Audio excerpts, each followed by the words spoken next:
Hello friends, welcome to மாங்கனி சமையல். இன்னைக்கு நம்ம மாங்கனி சமையல்ல ரொம்ப ரொம்ப ஆரோக்கியம் நிறைந்த எள்ளு உருண்டை எப்படி பண்றதுன்னு பார்க்கலாம். இது பண்றதுக்கு எள் அப்புறம் வெல்லம் இருந்துச்சுன்னா போதுங்க, ஒரு 10 நிமிஷத்துல டக்குன்னு செஞ்சு முடிச்சிடலாம். டேஸ்டும் ரொம்பவே நல்லா இருக்கும். குட்டீஸ்ல இருந்து பெரியவங்க வரைக்கும் எல்லாரும் ரொம்ப ரொம்ப விரும்பி சாப்பிடுவாங்க. சரி வாங்க, இப்ப எள்ளு உருண்டை எப்படி பண்றதுன்னு பார்க்கலாம். எள்ளுருண்டை பண்றதுக்கு ஸ்டவ்ல ஒரு கடாய் வச்சிருக்கேங்க. கடாய் லைட்டா ஹீட் ஆனதும் இதுல 1 கப் அளவுக்கு வெள்ளை எள்ளு எடுத்திருக்கேங்க. அதை சேர்த்துடலாம்.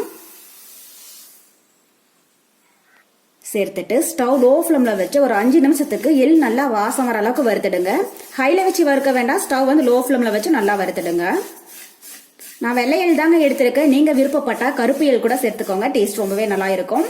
எள்ளை வந்து நல்லா சுத்தம் பண்ணிடுங்க, அதுல சின்ன சின்ன மண் தூசி எல்லாம் இருக்கும். எள்ளுருண்டை பாத்தீங்கன்னா உடம்புக்கு ரொம்ப ரொம்ப நல்லதுங்க. அதுவும் ஏஜ் அட்டன் பண்ண குழந்தைங்களுக்கெல்லாம் உடம்புக்கு அவ்வளோ ஆரோக்கியமா இருக்கும். நம்ம இதை ரெகுலரா கொடுத்துட்டு வந்தோம்னா உடம்பு நல்லா பலப்படும், எலும்புக்கு நல்லா வலு சேர்க்குங்க. முடிஞ்ச அளவுக்கு ரெகுலரா கொடுக்க பாருங்க. நம்ம கடையில வாங்குறத விட வீட்டுல செய்யறது டேஸ்ட் ரொம்பவே நல்லா இருக்கும். டக்குன்னு செஞ்சு முடிச்சிடலாம். கிராமத்து சைட்ல எல்லாம் பாத்தீங்கன்னா எள்ளுருண்டை வந்து உரல்ல போட்டு இடிச்சு செய்வாங்கங்க. டேஸ்ட் ரொம்ப சூப்பரா இருக்கும். நாங்க சின்ன குழந்தைங்களா இருக்கிற போதெல்லாம் எங்க அம்மா அது மாதிரி தான் எங்களுக்கு செஞ்சு கொடுப்பாங்க. அவ்வளோ டேஸ்டா இருக்கும். இப்ப வந்து எல்லார் வீட்லயும் உரல் வந்து மேக்சிமம் இருக்காது. இருந்தாலும் யாருக்கும் உரல் இடிக்க தெரியாது. அதனால நம்ம இந்த மெத்தட்ல சிம்பிளா செஞ்சு முடிச்சிடலாம். கரெக்டா நமக்கு ஒரு 10 நிமிஷம் போல தாங்க ஆகும். டக்குன்னு செஞ்சு முடிச்சிடலாம். பாருங்க, இப்ப எள் வந்து நல்லா வறுப்பட்டு நல்லா ஸ்மெல் வர ஆரம்பிச்சிடுச்சுங்க. ரொம்பவே கலர் மாறிடக்கூடாது. இந்த அளவுக்கு லைட்டா கோல்டன் ப்ரௌன் ஆச்சுன்னா போதும். பாருங்க, எள் லைட்டா அங்கங்க வெடிக்க ஆரம்பிச்சிடுச்சு. இதை இப்ப தனியா ஒரு பிளேட்ல எடுத்து வச்சிடலாம். இப்போ அதே கடாயில 1 கப் அளவுக்கு வெல்லம் பொடிச்சு வச்சிருக்கேங்க. அதை உள்ள சேர்த்துடலாம். எந்த கப்ல எள் அளந்து எடுக்கிறீங்களோ அதே கப்ல கோபுரம் மாதிரி 1 கப் வெல்லம் அளந்து எடுத்துக்கோங்க. அளவு வந்து சரியா இருக்கும். நம்ம ஸ்வீட்னஸும் கரெக்டா இருக்கும்.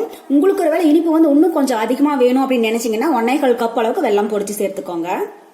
சேர்த்துட்டு இதை லைட்டா கலந்து விட்டுட்டே இருங்க. தண்ணி எதுவும் சேர்க்க வேண்டாங்க.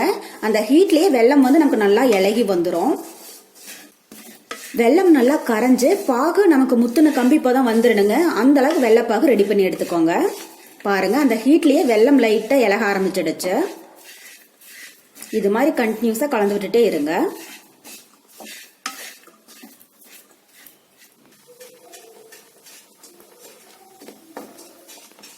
பாருங்க, இப்ப வெல்லம் வந்து நல்லா இலகி வந்துடுச்சுங்க. இந்த ஸ்டேஜ்ல ஸ்டவ் வந்து மீடியம் ஹீட்ல வச்சுக்கோங்க, ஹைல வைக்க வேண்டாம். ஒரு 2 நிமிஷம் போல நல்லா கலந்து விட்டுட்டே இருக்கலாம்.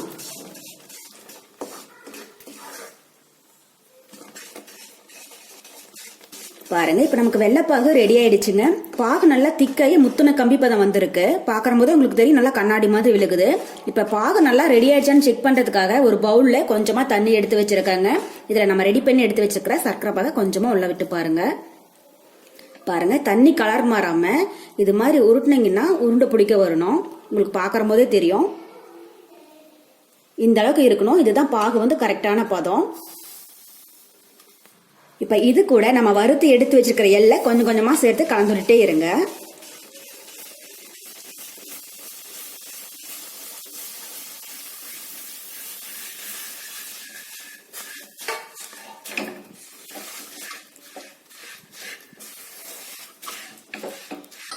பாகு மட்டும் பதம் மாறாம கரெக்டான பதத்துல நீங்க எடுத்துட்டீங்கன்னா எள்ளுருண்டை வந்து ரொம்பவே டேஸ்டியா இருக்குங்க. நம்ம கடையில வாங்குற மாதிரியே டேஸ்ட் ரொம்பவே நல்லா இருக்கும்.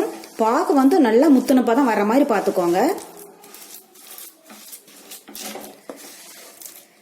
உங்களுக்கு இது கூட விருப்பப்பட்டா கொஞ்சம் பொட்டுக்கடலை இல்லைன்னா நிலக்கடலை, வாசனைக்காக கொஞ்சம் ஏலக்காய் கூட சேர்க்கலாங்க. அதெல்லாம் உங்களுடைய விருப்பம் தான். இது 2 பொருள் இருந்தாலே போதும். எள்ளுருண்டை வந்து ரொம்பவே ஈஸியா செஞ்சு முடிச்சிடலாம். இதுவே டேஸ்ட் ரொம்பவே நல்லா இருக்கும்.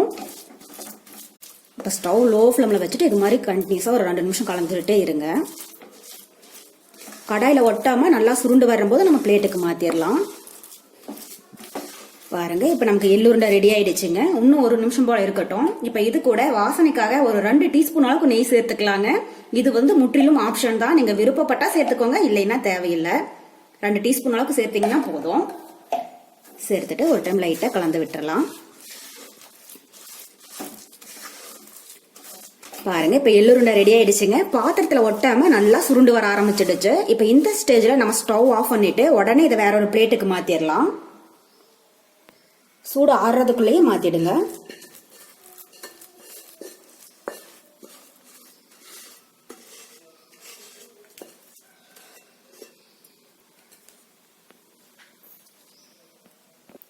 இப்போ இந்த பிளேட்டுக்கு மாத்திட்டு சூடு ஆற விட்டுறாதீங்க.